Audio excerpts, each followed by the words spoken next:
Assalamualaikum warahmatullahi wabarakatuh. Anak yang belajar di rumah secara online selama pandemi virus COVID-19 merupakan tantangan tersendiri baik bagi orang tua maupun sang anak yang menjalaninya.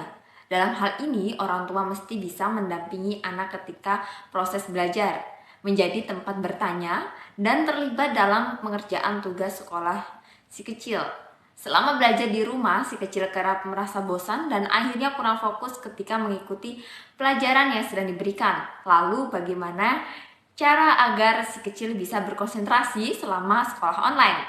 Berikut ini ada beberapa cara yang bisa dilakukan ayah bunda untuk membantu anak belajar selama di rumah. Yang pertama yaitu membantu mengatur jadwal.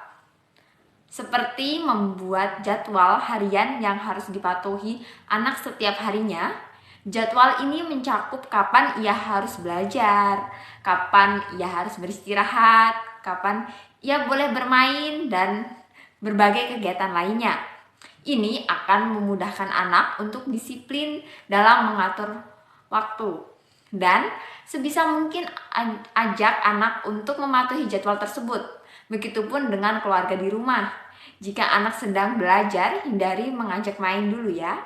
Dengan adanya jadwal yang tersusun dan dipatuhi dengan baik, anak akan lebih fokus untuk belajar karena ia sudah memiliki rutinitas dan tertata. Yang kedua yaitu mengerjakan tugas satu per satu. Saat membantu anak belajar di rumah, dampingi anak untuk mengerjakan tugasnya satu per satu ya ayah bunda. Biasakan anak untuk menyelesaikan tugas terlebih dahulu sebelum melakukan tugas selanjutnya. Karena pada dasarnya anak sudah berkonsentrasi jika harus mengerjakan beberapa tugas dalam satu waktu.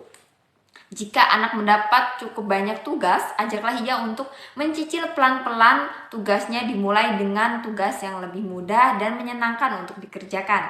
Hal ini bisa lebih baik daripada anak jadi terburu-buru berusaha menyelesaikan banyak tugas sekaligus. Biarkanlah anak mengerjakan tugasnya terlebih dahulu, dan setelah semua tugas selesai, baru ayah bunda dapat mengecek dan mengoreksi jawabannya kembali untuk memastikan bahwa jawaban yang dikerjakan anak sudah benar. Yang ketiga yaitu berikan waktu untuk istirahat. Nah, di sekolah anak akan diberi waktu untuk beristirahat. Jadi jangan terus-menerus menyuruh anak belajar tanpa henti saat di rumah ya.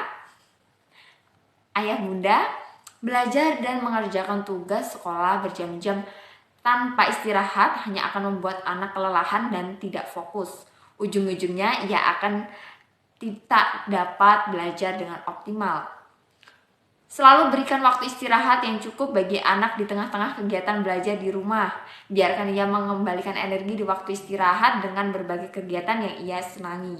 Misalnya makan cemilan, minum, hingga sekedar menggerakkan tubuh yang sudah cukup lama duduk. Istirahat tak hanya memberi tenaga untuk anak, tetapi juga membantu anak belajar dengan baik tanpa merasa stres atau kesal karena terlalu lelah. Yang keempat yaitu ciptakan kondisi tenang. Kondisi rumah yang berisik bisa mengganggu fokus dan konsentrasi anak saat belajar. Untuk membantu anak belajar dengan lebih baik di rumah, usahakan kondisi di rumah tenang ya ayah bunda. Hindari menyalakan TV atau musik kencang-kencang yang dapat mengganggu konsentrasi saat belajar dan mengerjakan tugas. Dan hindari belajar di atas tempat tidur ya ayah bunda, karena ini akan membuat anak akan mudah mengantuk. Yang kelima yaitu atur tempat belajar anak. Membantu anak belajar dimulai dari membantu mengatur tempat belajarnya. Meja belajar yang berantakan dan penuh dengan barang tentunya membuat anak tak fokus belajar. Selain itu, belajar di tempat yang bukan seharusnya seperti di meja makan misalnya juga dapat membantu si anak sulit berkonsentrasi. Inilah pentingnya menyediakan meja belajar khusus untuk anak berisi barang-barang yang tertata rapi untuk mendukung kegiatan belajarnya. Demikian beberapa cara yang dapat membantu anak belajar di rumah. Sekian dan terima kasih. Wassalamualaikum warahmatullahi wabarakatuh.